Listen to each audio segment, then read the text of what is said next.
Alright then, hi guys, I'm Definitely Article for Grinder School. Today I'm going to be recording a video of my usual grind, which is 4 tables of 100 NL Zoom. This should be pretty fast. I think I've only recorded 4 tables at one point in the past, and it suffices to say that it was pretty difficult, and as you might expect, because of the high volume, I'm not going to be going into every hand in a ton of detail. So I think this video is going to be more targeted at people who are just looking to really solidify at 50 NL. And perhaps move up to 100 NL. So I'm just going to be discussing the really interesting points. Obviously, do feel free to ask questions, but this might not be the best video of mine to watch for beginners, and I'm just going to have a quick sip before I commence. Okay, and I might sip on that throughout the video. So I don't really have anything else to introduce the video by saying. I mean,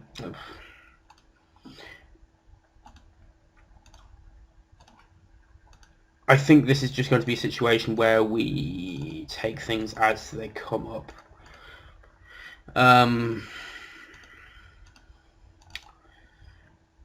I think this is a spot with sevens that we probably want to bet sevens and check stronger hands and check stronger pairs, because sevens is more vulnerable. We're going to bet pretty small because our opponent's checking range is likely very weak on this sort of board, so it makes a lot of sense to do so with our range. And we're just going to bet big on the river with ace jack in case the fish has trips, and we're just assuming they never have a better hand.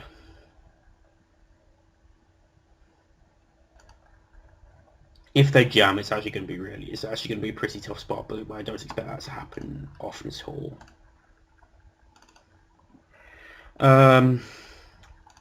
So I don't think this guy's check calling range actually has a lot of bluffs, and I don't think many regs flop check calling range. I don't think many regs are actually capable of turning hands like ace jack into a bluff here. So I'm just going to fold sevens. And I will flat aces here a little over half the time, but using randomizer that I don't really want to reveal in a video. I don't think it's going to help your strategy, but also I think it's going to be bad for me if regs in my games know the randomizer I'm using. I'm going to choose this combo to jam.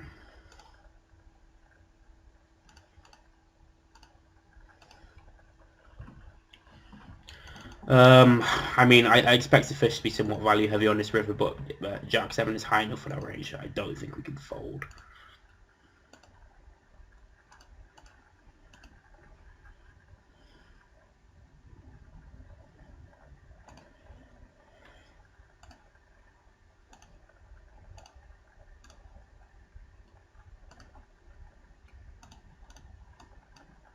The pool's quite good right now for 3 AM on a Thursday morning.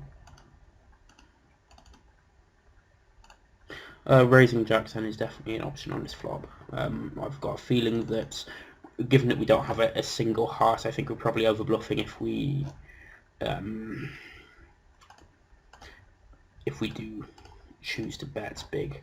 We're actually going to use a pretty big sizing here because we have a lot of bluffs, and in this situation I think it's a spot where we probably want to be splitting our value range into larger and smaller sizes. The reason why we're choosing the larger size with jack 10 is specifically because it doesn't have a heart. And I think the hands with hearts, we want to use smaller sizing because they block our opponent's calling range better, so we're less inclined to make it tougher for them to call with their marginal hands. This guy has a high win when saw flop, which makes this river decision tough, but it's not absurdly high, and I think this is low enough in our range considering we're going to have a not insubstantial range for bluff leading this river, so I think we can just fold. I don't think we want to be turning that into a bluff on the river though, because it's high enough in our range and it definitely wins sometimes without improving. I think in terms of our range, we want to be probably checking nearly our entire range here and having a check raising range, because it's really tough for us to value bets a very wide range given that none of our aces have a kicker which plays, and that has the effect that we don't want to be bluffing often. And if he is betting an ace, which he isn't clearly, it's a situation where we're just going to get more value with our jacks by check raising. I think check raising this turn is going to be a pretty effective play. Sometimes we're just going to be behind, but we read boats pretty well because they may decide not to raise a flop, and it's especially three-way after the other players folded. But also, we can probably raise flushes for pretty thin value there because we don't expect none of the gun raisers range to have many. Wow, what's he doing? We don't expect none of the gun raisers range to have many hands there which flop sets. So he might have pocket sixes, but he probably doesn't have pocket threes. It's unlikely to have pocket fives. Just because of how open raising ranges have developed over the years. We're just going to squeeze this all day with a fish in the pot.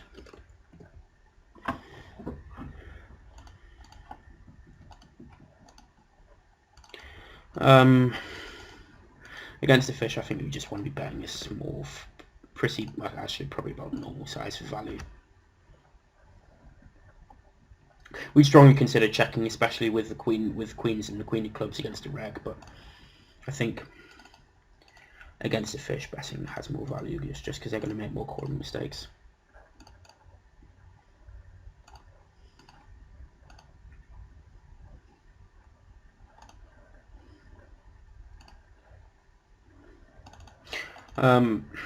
I think just check folding this flop with ace queen is going to be the best play, given it's three-way and we don't have any backdoors. I struggle to see what we're going to make our opponent fold here, but because it's just never wins when we check, we are going to fire a bluff. I mean, obviously he's never folded a queen, so I don't think that result necessarily impacts greatly, so I'm just going to move my taskbar. I don't think that result necessarily impacts greatly on the quality of the play, though it must be said the fact that he does have queen 10 in his range likely means that we want to be bluffing less, because his range is stronger than it probably should be.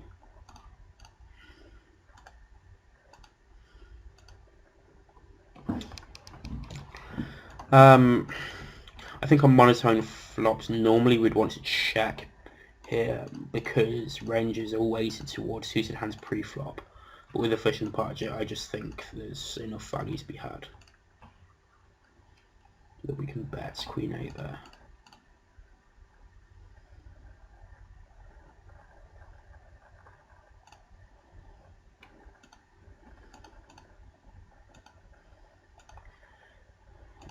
After a cold call and not folding. King Jack, ever.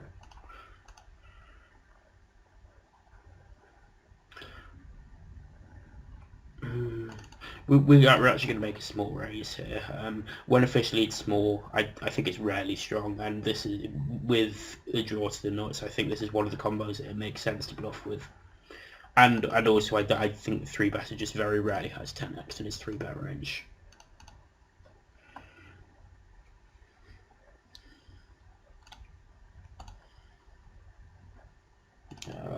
10-2 suited is tough with a nissy reg in a big blind. It's close rather.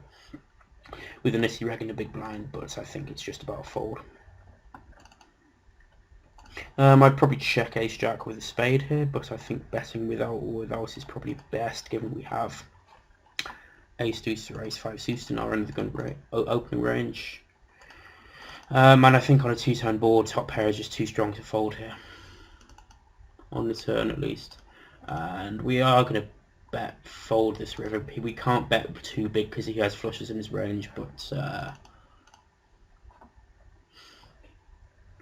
I just don't think many 100 NL regs are bluff raising that river. I think checking turn and then calling nearly early river is going to be good with ace jack here. Because we do want some ace x in our turn, in our bet flop check turn range. 10-6 use is close against the min raise. We're going to fold this time because I don't have much time to think. That's really thin. I don't have that much time to think post flop, given I'm discussing my actions as well. So I'm assuming that that the edge that I might otherwise assume I could have isn't necessarily present. I think Jack 9 suited would be an exploitative call 100 big blinds deep, and we simply don't have the quality of read to make that exploitative call. I mean, I don't think calling is bad by any means, but I just don't think I necessarily have either the read that he's playing like three betting too wide, or playing poorly post flop to make that call in that situation. Ace 2 suited is a standard 3 bets in this position for me. When our opponent opens to pot on the button, because he's a fish, it's kind of close, but I'm just going to fold here. I don't see anything else to do with any part of our range really but call here. If he bets a turn, it's pretty close. Depends on the sizing. Against that sizing, I think we have to call again. Although it kind of looks like he's looking to set up stacks for river shove, which isn't great for us. But we do have outs against lots of his value range, and I mean, we're just getting stuck because it's such good odds. Sometimes he's just doing this to like king queen or something, so we can't really fold. But yeah, I mean, we're only calling because of the fantastic odds we're getting. We do expect to be behind a very substantial amount of the time.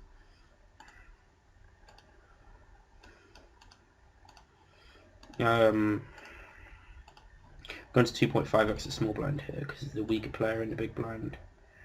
And I think with some kind of equity, I think the fact that he's a weaker player turns what would otherwise be a pretty marginal C bet into something which we're pretty happy to do.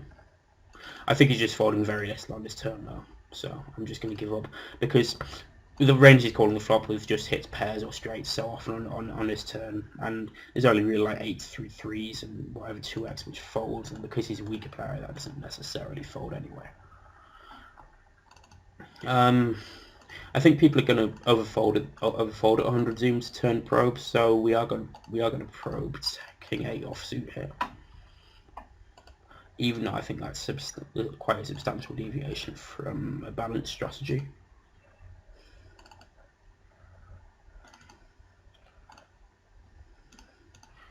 Against a raise and a call, I think calling king 9 suited is fine, given both players are fish.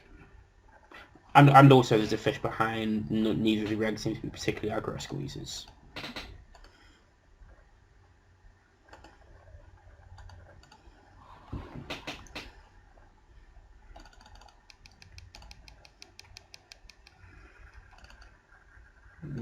I think we just want to fold here, and with king queen as well. King queen obviously just isn't going to play at all well in the 3-bet pot, and is actually quite close to the bottom of our end of the open range. When our opponent on the top right snap checks back the turn, we think it makes his range pretty weak, but this line at 100 zoom is just so value heavy. I mean, it's especially given it's completely obvious that we have some kind of weak made hand. And I think just checking this down, checking pocket fours down against a fish is very clear that we can't bet for value. When our opponent checks back the flop here, I think we probably want to bet a turn because that's what we do with a lot of our bluffs. And against the fish on the river, it's kind of close. I think we call because if he's a type to bet 6x, he probably bets it earlier. But okay, Dennis Donk's pot on the river.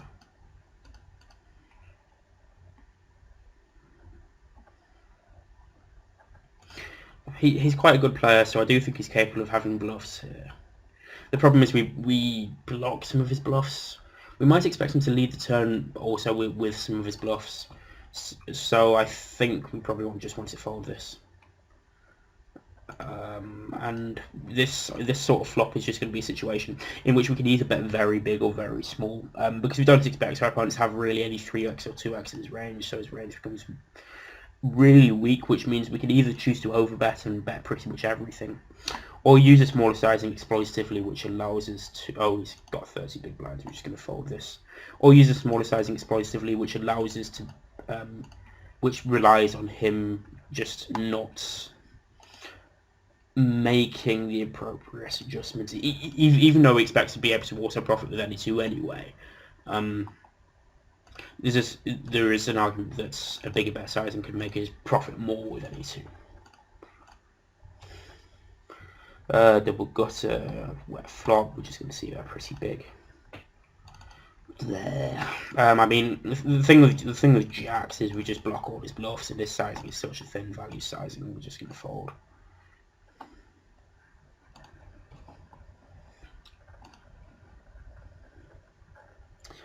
I think this is a turn in which we have a lot of bluffs, and not actually with a significant amount more equity than 8-7. So we're actually gonna check back this turn and play rivers, especially considering we don't have that many jack X, and we are going to check back some turns of jack X.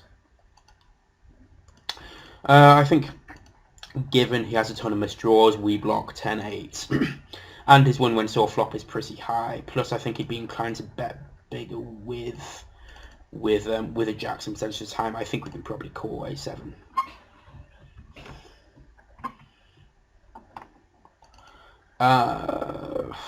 A6 I think is close, but because some fish have a tendency to, on a turn, I mean, because some fish have a tendency to open limp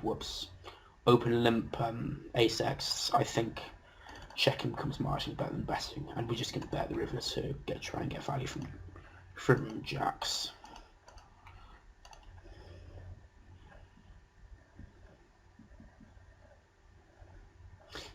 What's he doing? I mean, I just don't see people bluffing here, so I'm going to fold. And it takes a lot on that particular board for him to be overvaluing a particular hand. And even if he is, we probably only chop, so I think folding is fine. Against this sizing we can't fold, but I don't see much merit to raising. I would normally take a note about that sizing, but I don't really want to while I'm recording.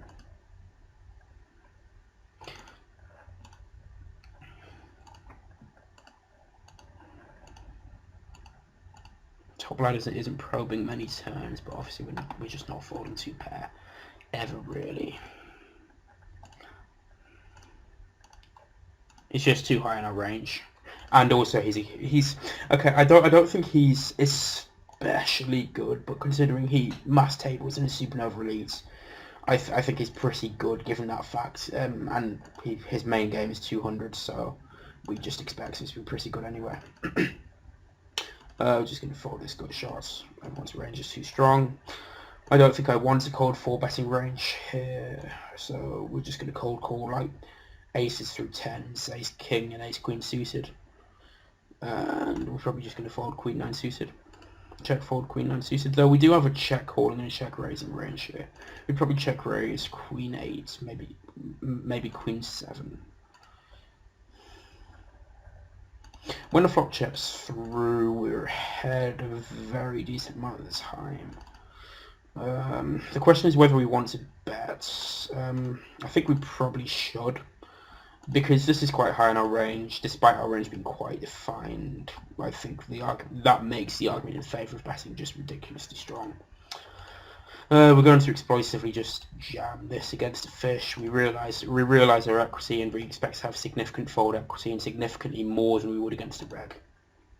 Okay, that's obviously not great, but I think he just folds there a significant amount of the time, and we have if we raise to any of the sides that we are going to have fold equity with against a fish, we have to raise call anyway. So I think the fact that we probably do get slightly more fold equity against a fish in particular, I don't think we would against a reg.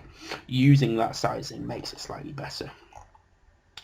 The cut-off substantially overfolding to 3 bets after opening the cut-off, so we are going to 3-bet Queen Jack off and calling the 4-bet with 10-0 is completely standard. I'm commenting on more than I was planning to, maybe it's just my instincts.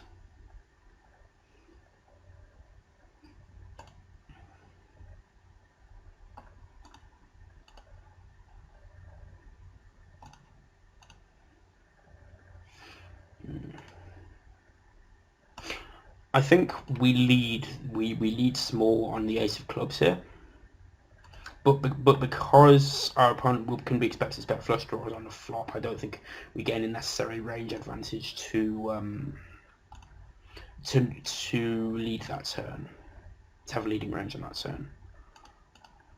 And we're just jamming the river, hoping he thinks we have some bluffs, or he has an ace that he can't fold or whatever, because I think we have to bet very small for him to start calling with with kings, even with a spade here, and I think the difference, the small EV we gain from those hands by betting small, is outweighed by the fact that we just never stack anything. It's especially hands like ace king with the ace of spades, with a king of spades rather, which are going to be pretty inclined to check back that turn. I'd check this back against a reg. I think betting your equity has much more merit against a fish. I don't think we want to do a barrel though. I'm going to oversee bet paired boards in general as part of my strategy, because I don't think 100 NL regs defend particularly well against it. I'd be calling probably an $8 bet here, but because we have a jack in particular, I don't particularly like calling larger ones.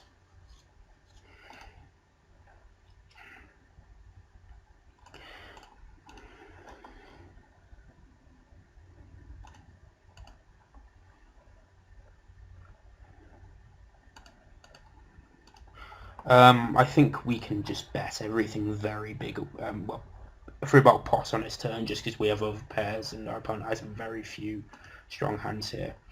And I think, given everything missed, we just want to be betting our entire betting range pretty big. I mean, not huge, because we don't have many, we barely have any value hands which want to bet big. But I think by about 3/4 pot is going to be right for that, in that regard, especially considering we can be expected to bet most of our hands which are reasonable bluffs on the flop here.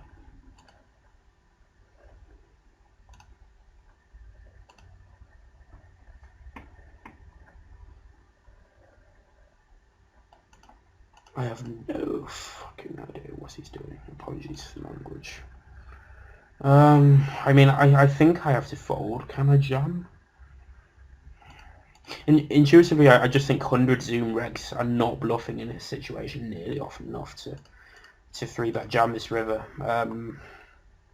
I do kind of want to, just because I don't think he reps a whole lot, and I think he's pretty much raising a caps range there, which I think often indicates a situation where people are raise folding a hell of a lot. But also, I just don't. I think the fact that he probably has very few value, very few bluffs, is a strong factor against betting that river. This flop in a 4-bet pot is 1-in-1, which I think we just want to bet our whole range. So we're going to bet ace king. I mean, it's pretty much the archetypal showdown value hand. The ultimate showdown value hand in 4-bet pots. What the fuck is he doing? Apologies for the language again. We can't call. So if we do want a checking back range on most flops, that should be the first hand which goes into it, especially without any kind of backdoor flush draw. But where was I? But there are also going to be a lot of flops and 4-bet pots in which your range is just so substantially ahead of your opponents because of the presence of so many overpairs in your range, which means that you can just bet everything pretty much, and that's going to be a very close, if not the highest EV for your range. And it's a much simpler strategy to use and play on future streets, and I think there's a substantial chance of misplaying with the strategies. I mean, we call pre here because of stack depth, and I think after calling pre, it implies that our range is wide enough that we can't really fold ace high with backdoors on the flop. On the turn, I think it's a pretty standard fold, though.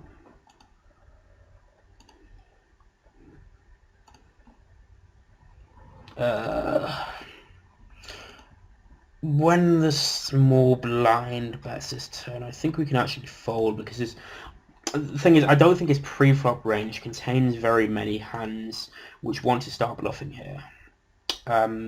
So most guys, I think, who have a flatting range and a small blind against the button mostly have small pocket pairs and broadways, and the small pocket pairs just don't want to bluff because they have no equity against the calling range, and I think it'll all show non-value a lot of the time.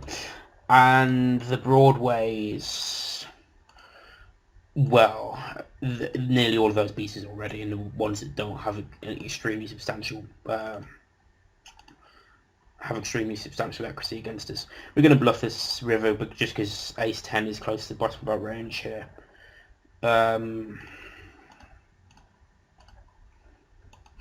We're not using a particularly small sizing because we do have a fair few weak hands in our range, so our bluff to value ratio probably isn't ridiculous, but I think we have enough value hands to allow us to bet ace 10 on that river. Against the fish, we're just going to see bet ace queen here,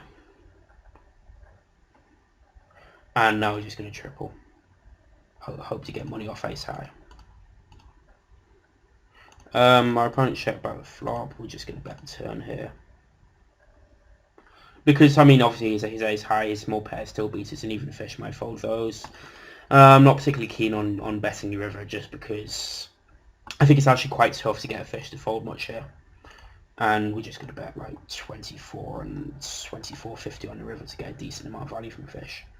From the fish's ace X, what did he have? Our opponent had 7s here, so I'm not sure whether the fish folds that stuff or not. But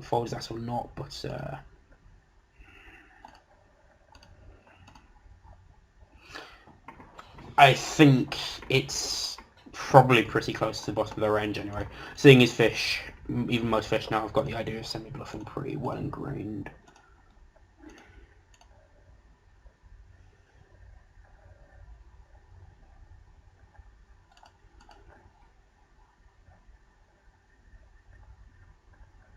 Peeling 5s in big blind, absolutely standard here.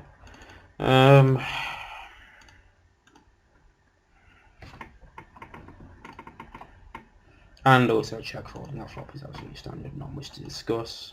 We're going to be calling Jack 9, but I want to balance timing tells, etc.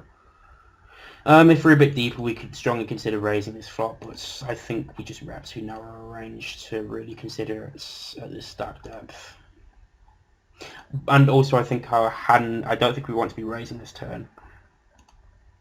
We probably just want to be calling down and betting river if checks too. We want some ace X in our flop check back range, so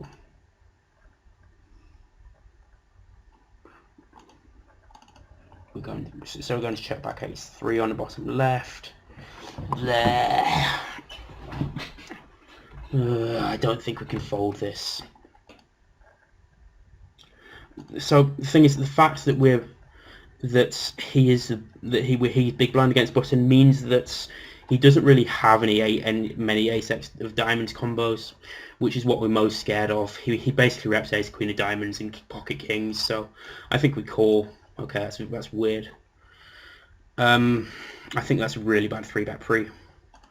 We're going to overbet this spot because our opponent can often have a king, and it's a spot where he's capped as well, so we expect him to sort of level himself. Rivering a straight flush against a fish, we're just going to jam and hope he has the ace of clubs. Evidently he doesn't have the ace of clubs.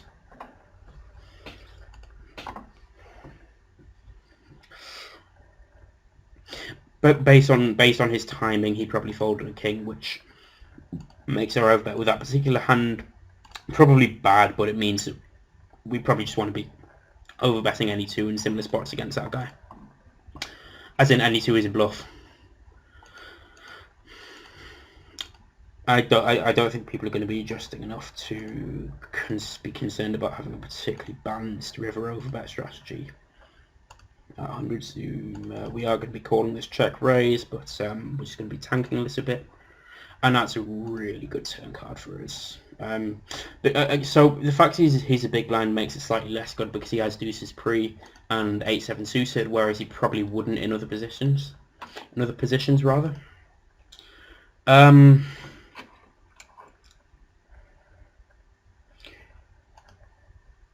So we're gonna raise small and then jam rivers. I think it's perfectly fine to have a turn raising range here because we aren't gonna have a flop 3-betting range.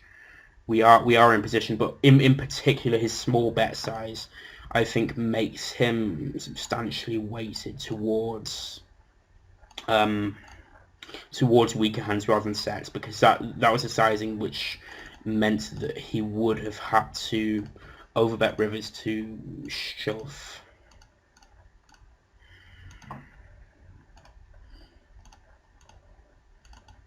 I mean, this turn is just going to be a real easy check, but it's another spot where we don't want to be giving off too many timing tells. I mean, we could be an arsehole and jam, and I think in theory the rakes it enough that he shouldn't be calling, but I just think that respect for the regs indicates that we shouldn't there. So we are going to 3-bet this because he's opening too wide under the gun. Whoa, why is my full stop button wasn't working there. Yeah, he's opening too wide under the gun and barely falling to any 3-bets under the gun. And then he's got a really stationary reputation, so we're just going to be triple barreling post flop. No questions asked. Always the ace on the turn. I think Jack 7 is too high in our range to fold here. Okay, fair. We are going to check the turn. I think we check most of our range on this turn. On the river, based on the speed of his turn check, I think he has fewer ace-6 in his range than he otherwise would, so I think we can value bet this river, especially considering he's somewhat stationary, and I think we've played enough with him that he knows that we have bet check, bet bluffs here. So we can start widening our value range.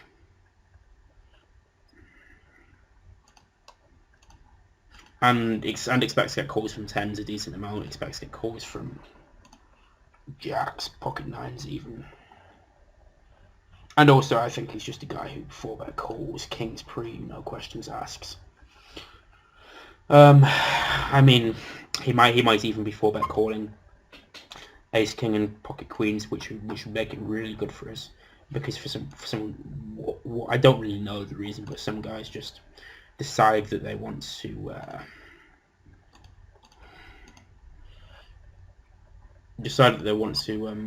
check back the turn with ace king if they get it there.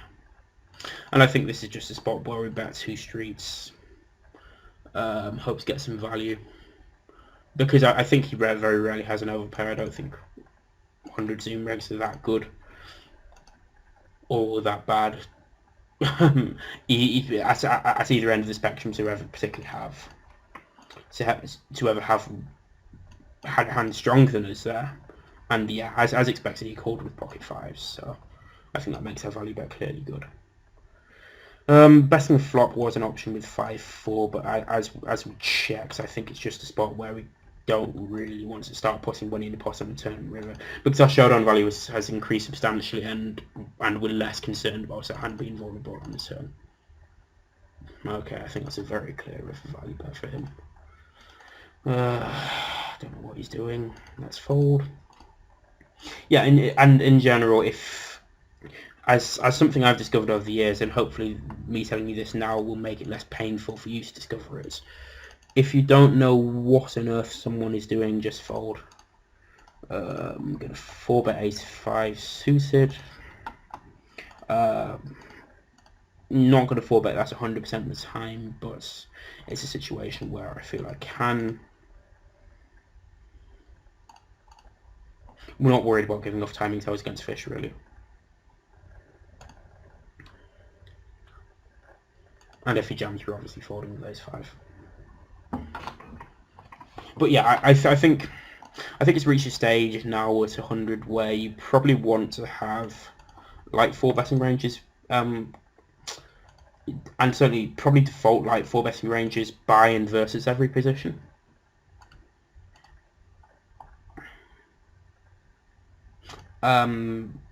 Simply because people are 3-betting like buy and versus every position, so and often too much. So if you can fit in some like 4-bets, you're ahead of the game, so to speak, because I don't think many regs are doing that buy and versus every position yet, and very few people are 5-betting lights on a particularly regular basis, so that just naturally increases EV of 4-betting.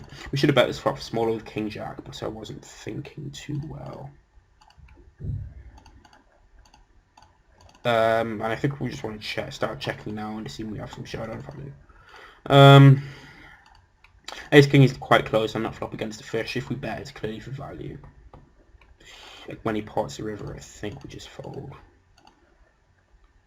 And I'm actually going to make quite an unorthodox turn value bet there, just because I expect him to start calling with any 9, any 10, obviously any flush draw.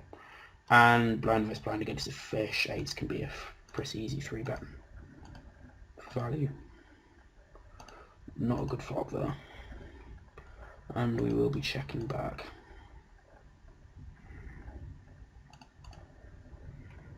And checking down if we can.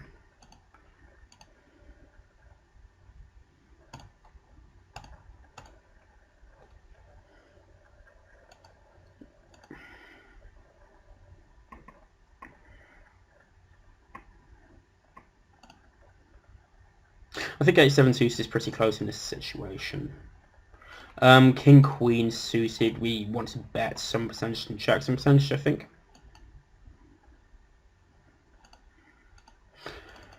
In this situation, with 8-7 suited, I think we barrel it because we can river showdown value, if that makes sense. So that's going to marginally increase EV of barreling over other similar hands. This is one of the few bluffs we have on this flop in this situation.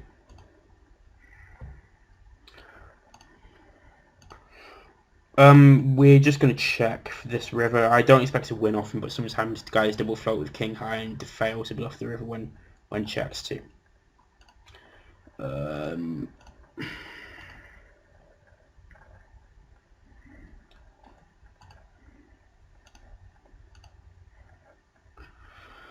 I'm questioning whether we should bet or check raise this river with king queen. I think the fact that we have both a king and a queen makes it less likely that we get called. Also, he seems pretty aggressive over a small sample, so I think we can expect him to be more likely to have bet check, bet bluffs here than other regs. And also, he might actually start value betting a queen again, which is a great result for us. And we're going to tank a bit and then raise. Well, naturally, we're not going to check always. We have pretty much the notes.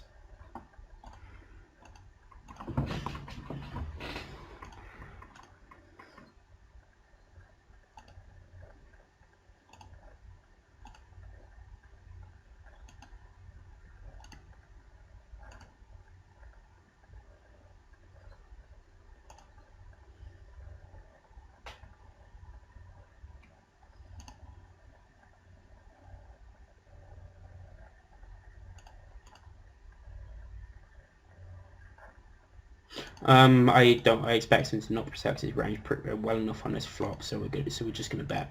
We're just gonna overbluff.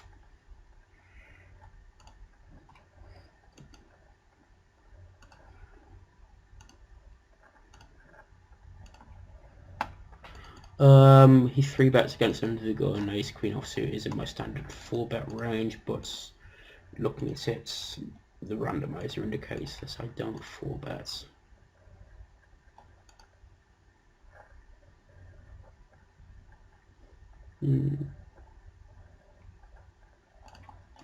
On King 9-2, I think this is much closer to a fold, but because there are far more gut shots here, I think we can check call here.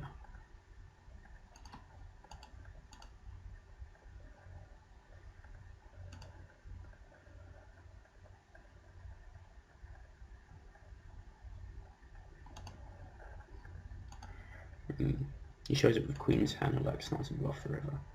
I think that's probably okay. I'm going to 3-bet 3-2 suited. And we're just going to 2.5x a small blind with 100% of hands against this 10-8 guy. Against a min bet, can't fold, getting 2 good odds. I mean, just to draw to trips plus. 2 pair plus or even. And again, we're getting great odds. Especially given we now have a straight draw, can't fold. I mean, this is just a situation where we have direct odds to draw to our hand. It's nothing fancy or complicated or game theory or whatever. It's just a simple pot odds calculation, or rather, I think we're getting direct odds there. Honestly, I haven't done a pot odds calculation table in years. I just go off my intuition. I'm gonna have a check raising range on this flop, but ace-3 isn't gonna form part of it.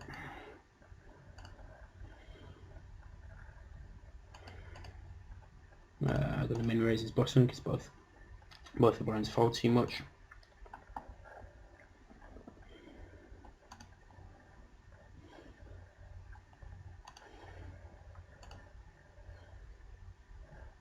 We're going to stop in a couple of minutes. This is getting quite tiring. Both to both play full tables and talk about it at the same time.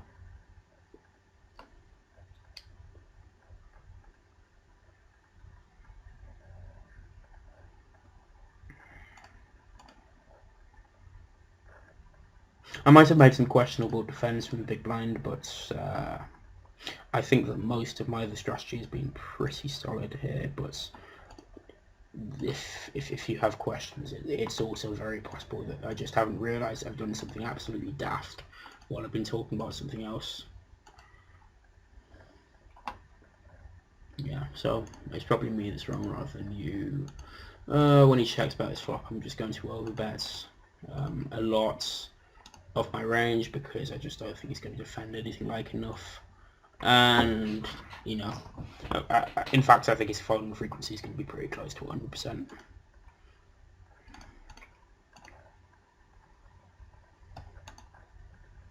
I'm going to check call 10-9 because it blocks 9-8, Jack 9 and 9-7. And obviously we're going to value bet this river. We're going to bet check bet this against a fish. I think we can value bet this river if he checks. I'm not particularly happy about this because I think the problem is that it's tough to see what he reaches the river that he bluffs with here, but I think against a fish in particular, they just, you know, just randomly decide to bets ace king with no spades, too often here's a fold. Yeah, something like that. I mean, Jack 9 is actually a pretty good hand to bet on that river in theory because it's close to the bottom of your range and you have value hands if you want bluffs, but I don't think that's the thought process he's going through.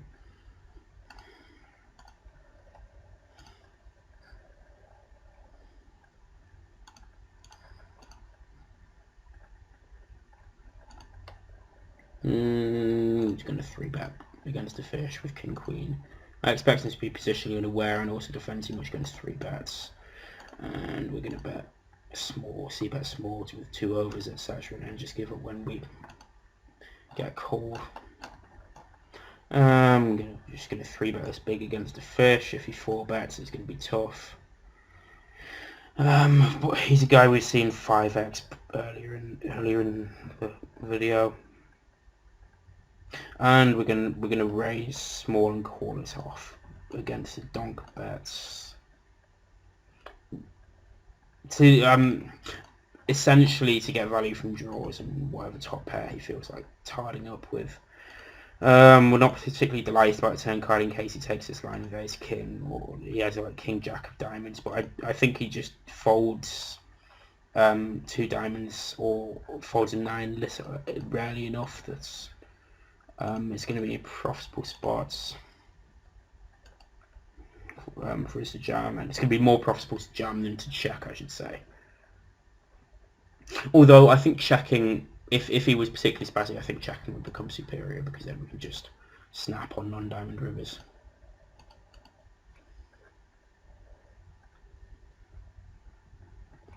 Okay, I'm going to sit out next big blind and just finish this. But I kind of want to call here because I don't see him value betting weak clubs. I think he bets a lot of strong clubs on the turn. Plus we're getting good odds. I mean the fact that his bet small also possibly points more towards a bluff, but also it could be like a weak made hand. But the thing is, we beat some weak made hands, so I think calling's probably fine. Yeah. I'm not sure if he thinks he's value betting or bluffing there. Sevens, I think we can bet again. I think he's pretty close, so. And if he jams, it's a pretty horrid spot. And we just snap checking this river. Okay, king. Ah, dear. Don't you just love it when they hit both the turn and the river? You don't mind it so much when you're already behind by a turn. This guy overfolds to 3 bets, so we're going to 3 bets.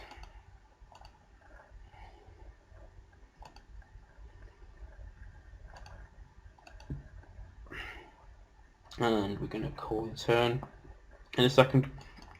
I'm just going to check this flop extremely often, so I don't see a problem with checking this. I don't think there's any merit to bluffing the river here. We have some ace high combos. And we're going to bet pretty big here because we check a lot of aces with over pairs on the flop. And, you know, we shouldn't have too many, an exceptional number of bluffs there. Plus we expect him to bet nearly all of his strong hands on that flop. Okay, thanks guys, thanks for watching. I've been Indefinite Article for Grinder School. I hope this video has been informative. Good look at the tables and goodbye.